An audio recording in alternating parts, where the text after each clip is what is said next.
Joe says, how important is post-market trading versus pre-market when looking at sentiment? It's a great question, Joe. I wouldn't say that there's an extreme difference to delineate the two. I would just use both. So I wouldn't necessarily say pre-market or post-market are more powerful. I would just kind of look at both of them as one chunk of time and draw out my lines accordingly. Yeah, that's a great question.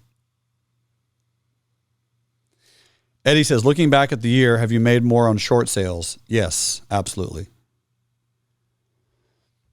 That's a great question, Eddie. A lot of traders inside of real life trading got relatively lucky because we extremely luckily went short on everything that I owned with all of my money at all threes on the Qs.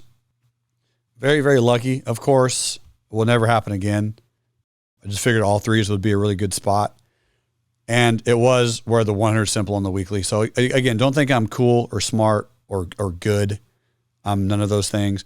But you had a bunch of bull candles in a row coming up into a resistance. So I figured selling high with a stop loss up there would make the most sense.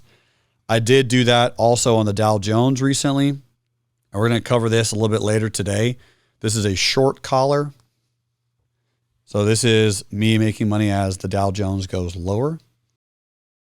Alex says, I still have your 292.92 line on my Qs.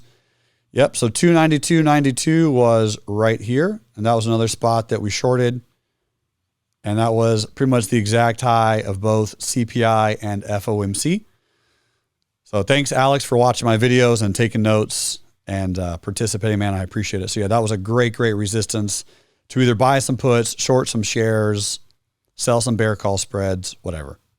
And in today's back trading marathon, again, we are going to participate in the live markets like we are doing right now, but we are going to go and actually back trade a bunch of strategies and practice, and it's going to be a party.